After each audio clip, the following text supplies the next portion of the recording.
ప్రముఖ నటి డాన్సర్ అయినటువంటి అనురాధ జీవితం భావితరాలకు స్ఫూర్తిదాయకం అని చెప్పి ఒక ప్రముఖ వ్యక్తి అన్నారు. ఆయన ఎవరో కాదు, సూపర్ స్టార్ కృష్ణ. ఎందుకు స్ఫూర్తిదాయకం? భావితరాలకే కాదు, నేటి యువతకు కూడా ఆవిడ చూపించినటువంటి దారి ఒక విధంగా క్రమశిక్షణకు మారుపేరని కూడా మనం చెప్పుకోవచ్చు.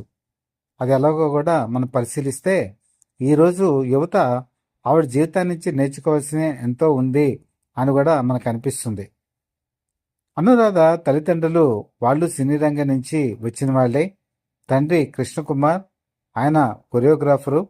చాలా వరకు తమిళంలో, మలయాళంలో సినిమాలు చేశారు. సూపర్ స్టార్ కృష్ణ సినిమాలు కూడా తొలినాళ్ళలో ఆయన మంచి స్టెప్పులు అందించినటువంటి ఘనత కూడా దొక్కుతుంది.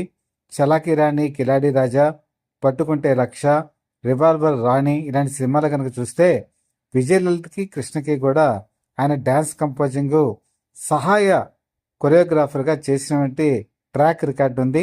ఆ స్టెప్పులు కూడా ఇప్పటికి అభిమానులు మర్చిపోలేరు.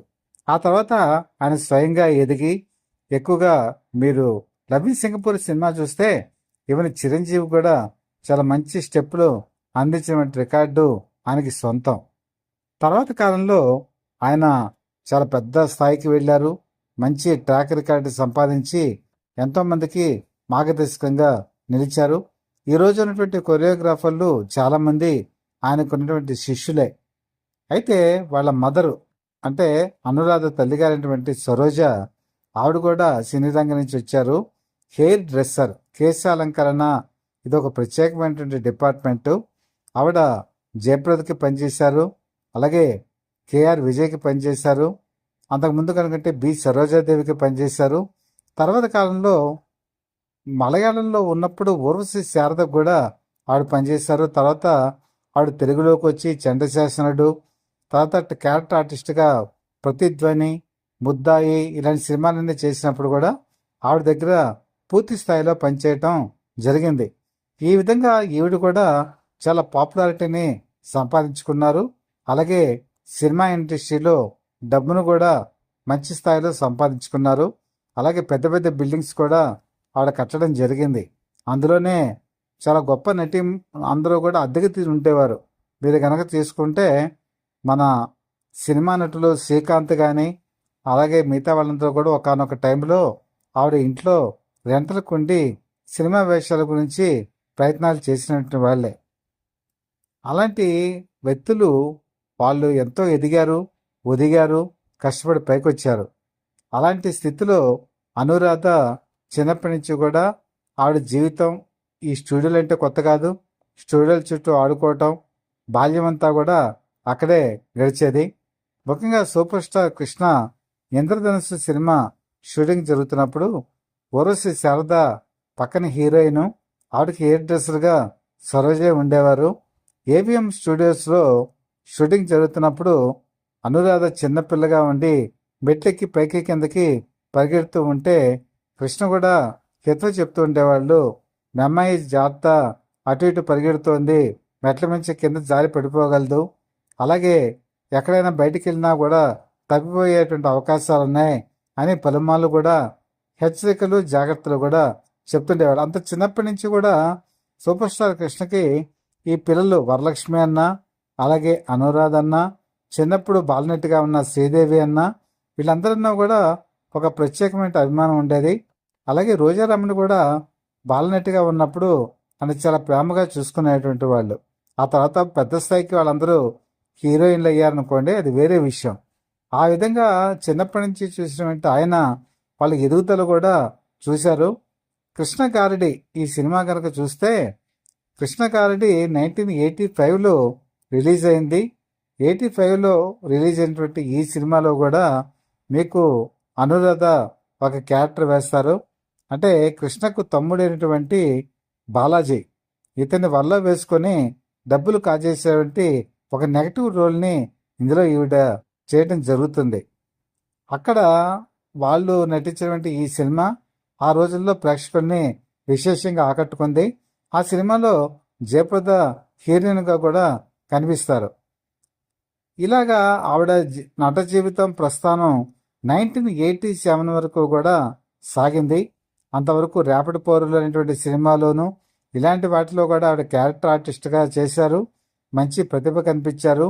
ఓ పక్కన డ్యాన్సుల్లో కూడా తనకు తాను సాటి అని నిరూపించుకోవటం జరిగింది.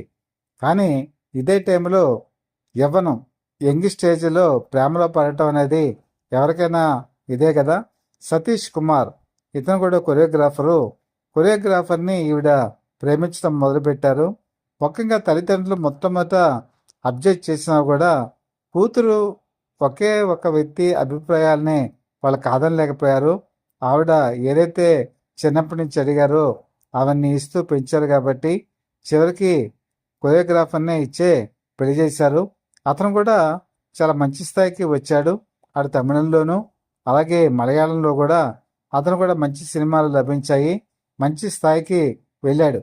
1996 వరకు కూడా అతను తిరుగులేనటువంటి కొరియోగ్రాఫర్గా మంచి సినిమాలు చేస్తూ మంచి డబ్బు ప్రఖ్యాతులు రెండూ కూడా సంపాదించుకోవడం మొదలుపెట్టాడు. కానీ విధిరాత అనేది ఒకటి ఉంటుంది కదా, అది పగబట్టిందా లేకపోతే విధి వక్రీకరించిందా చెప్పలేం. కానీ మోటార్ సైకిల్ ప్రమాదం 96లో సతీష్ కుమార్కి జరగటం, అది చాలా తీవ్రమైనది కావటం, అది వెన్నుపూసకి తగలటం, దాంతో పారలైజ్ అయిపోవటం, చివరికి బెడ్కే పరిమితం అవటం కూడా ఆ రోజు సినీ పత్రికల్లో ఒక సెన్సేషన్. అలాగే అనురాధ జీవితంలో ఒక విషాదం. ఎవరైనా సరే గ్లామర్ ప్రపంచంలో ఒక నటి, ఒక డాన్సరు, వాళ్ళ జీవితాలు వేరేగా ఉంటాయి. వాళ్ళు మరో ప్రపంచానికి చెందిన వ్యక్తులుగా భావిస్తారు. కానీ వాళ్ళకి కూడా మనకులాగే కష్టాలు ఉంటాయి, మనకులాగే కన్నీళ్ళు ఉంటాయి. ఆవిడ ఒక చిన్నపిల్లాడిని తల్లి ఎలా చూస్తుందో బెడ్ మీద ఉన్నటువంటి భర్తను కూడా అలాగే చూశారు. ఎంత స్థాయికి అంటే ఏవైనా వాష్రూమ్ దగ్గర నుంచి అతన్ని ఏవైనా ఫుడ్ పెట్టడం దగ్గర నుంచి ప్రతి విషయాన్ని కూడా ఆవిడ దగ్గరుండి చూసుకునేవారు. వైద్య సదుపాయాలు కల్పించారు. అలాగే అత్యంత కాస్ట్లీ అయినటువంటి మెడిసిన్స్ని విదేశాల నుండి తెప్పించి కూడా ఆవిడ వైద్య సదుపాయాలు కల్పించడం జరిగింది. కానీ ఎంత ప్రయత్నాలు చేసినా రికవర్ అవుతారు అనుకున్నటువంటి వ్యక్తి రికవర్ కాలేకపోయారు. 2007లో సడన్గా హార్ట్ అటాక్ రావటం వలన సతీష్ కుమార్ మరణించడం జరిగింది. ఈ మరణించడం నిజంగా ఆవిడ జీవితంలో ఒక విషాదం. అప్పటికి ఒక అమ్మాయి, ఒక అబ్బాయి, వాళ్ళు చాలా చిన్నపిల్లలు. వాళ్ళని ఎదుగుదల చూడాలి, వాళ్ళ పరిస్థితికి తీసుకురావాలి. ఇదే సమయంలో తల్లి సరోజ చాలామంది పెద్దవాళ్ళ దగ్గర పనిచేశారు. ఆవిడకి తెలియని వాళ్ళు ఇండస్ట్రీలో ఎవరు కూడా లేరు. అలాగే ఈ లోపల తండ్రి మరణం ఆవిడని కూడా కుంగదీసింది. అలాగే అనురాధను కూడా కుంగదీసింది. ఇదే తరుణంలో సరోజ చేసినటువంటి విషయం ఏంటంటే చిట్ ఫండ్ వ్యాపారం. ఎందుకంటే ఆవిడ చాలా పెద్దవాళ్ళ దగ్గర పనిచేశారు, చాలామంది ఆర్టిస్టులు తెలుసు. కాబట్టి చిట్ ఫండ్ వ్యాపారం చేస్తే కలిసి వస్తుందని చెప్పి అందరి దగ్గర కూడా ఈ చిట్స్ గ్యాదర్ చేసి బిజినెస్ స్టార్ట్ చేయడం జరిగింది. మొట్టమొదట ఈ వ్యాపారం బాగానే జరిగింది. ఎందుకంటే అటు పక్క భర్త, ఇటు పక్క అల్లుడు, ఓ పక్కన కూతురు, వీళ్ళందరూ ఉన్నప్పుడు అందరూ కూడా తలో చెయ్యి వేసి చూసుకునేవాళ్ళు. కానీ ఒకళ్ళు ఎప్పుడైతే రాలిపోయారో ఆ తర్వాత నిజమైన కష్టాలు ప్రారంభమయ్యాయి. అప్పటికి సూపర్ స్టార్ కృష్ణ ఒకసారి సరోజతో చెప్పడం జరిగింది. అలాగే విజయనిర్మల కూడా చెప్పారు, ఈ చిట్ ఫండ్ వ్యాపారం అందరికీ కలిసి రాదు. పైగా ఈ సినీ ప్రయాణంలో ఎంతమంది మీకు కలిసి వస్తారు, కలిసి రారు కూడా చెప్పలేము, రిస్క్ వద్దు కూడా వాళ్ళు సలహా ఇవ్వటం జరిగింది. అయితే చివరికి వాళ్ళు చెప్పినట్టుగానే కొంతమంది డబ్బులు కట్టేవాళ్ళు జెన్యున్గా కట్టారు, కొంతమంది డబ్బులు కట్టని వాళ్ళు కట్టలేదు. దాంతో కట్టిన వాళ్ళకి మరి చెల్లించాలి కదా. చివరికి వాళ్ళ సొంత ఆస్తులు మిగతా వాటిని ఖర్చు పెట్టి కొంతమందికి చిట్టు డబ్బులు చెల్లించారు. ఎక్కొట్టిన వాళ్ళు ఎక్కొట్టేశారు. చివరికి వాళ్ళ ఆస్తుల్లో కొంత భాగాన్ని లాస్ అవటం కూడా జరిగింది. ఇది కూడా ఆర్థికంగా అనురాధ జీవితంపై తీవ్రమైనటువంటి ప్రభావం పడింది. అలాగే వాళ్ళ మదర్ సరోజ ఆరోగ్యంపై కూడా తీవ్రమైన ప్రభావాన్ని చూపించింది. ఎందుకంటే అప్పటికి ఆవిడ ఓల్డేజ్ రావటం, డయాబెటిక్ కావటం, పైగా నమ్మిన వాళ్ళు కొంతమంది మోసం చేయడం వ్యాపారంలో, ఇవన్నీ కూడా మరింత కుంగదీశాయి. ఆవిడ కూడా చివరికి అనురాధని వదిలిపెట్టి పైలోకాలకి వెళ్ళవలసిన పరిస్థితి ఏర్పడింది. ఎవరు జీవితంలో శాశ్వతం కాదు కదా. చివరికి ఒంటరి పయనం తనకి మరింత ఇబ్బంది పెట్టింది.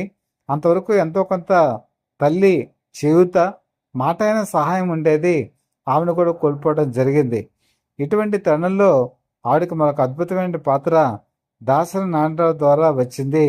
ఆ సినిమానే ఒరే రిక్షా. 1995 సంవత్సరం అన్నపూర్ణ స్టూడియోస్లో కొంత భాగం, అలాగే పద్మాలయలో కొంత భాగం షూటింగ్ జరిగింది.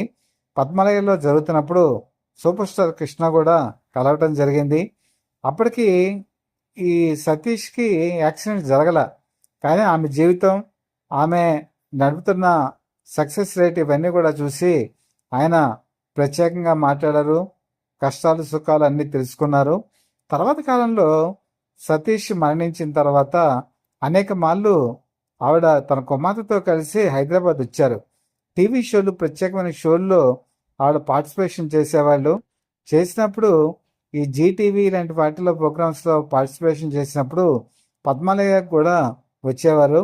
అప్పుడు కూడా సూపర్ స్టార్ కృష్ణని విరివిగా కలిసేటువంటి వాళ్ళు. అప్పుడు ఆమె జీవితంలో ఒక్కొక్క ఘట్టం, ఒక్కొక్క విషాదం ఆయన మనసుకి ప్రత్యక్షంగా తెలుసు కాబట్టి ఆవిడ ఆ కష్టాలని ఓదార్చేవాళ్ళు. ఆవిడ్ని ఒక విధంగా ఇది నేను చెప్పిన మాటలే ఆయన కూడా చెప్పారు. నీ జీవితం భావితరాలకు స్ఫూర్తిదాయకం. నువ్వు తెర మీద కనిపించేదే వేరు, నిజ జీవితంలో వేరు. నీ ధైర్యం, సాహసం ఎప్పటికీ కూడా అందరికీ కూడా ఒక స్ఫూర్తి ప్రదాత కావాలని ఆయన చెప్తుండేవాళ్ళు. కారణం ఏంటంటే ఈవిడితో పాటే కలిసి నడిచిన సిల్క్ స్మిత, ఆవిడ కష్టాలు వచ్చాయి. ఇంతకంటే పెద్ద కష్టాలేమీ కాదు.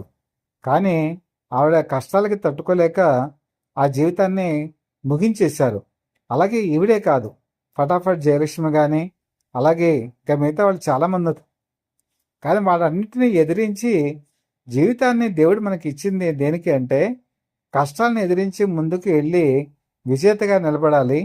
విజేత అయ్యి ప్రపంచానికి నేను విజేతగా నిలబడ్డాన్ని చూపించగలగాలి. ఆ విషయంలో అనురాధ 100% పర్ఫెక్టు. తన కష్టాల్లో ఉన్నా కూడా కూతుర్ని బాగా చదివించారు, కొడుకుని బాగా చదివించారు, కుటుంబాన్ని నిలిపారు.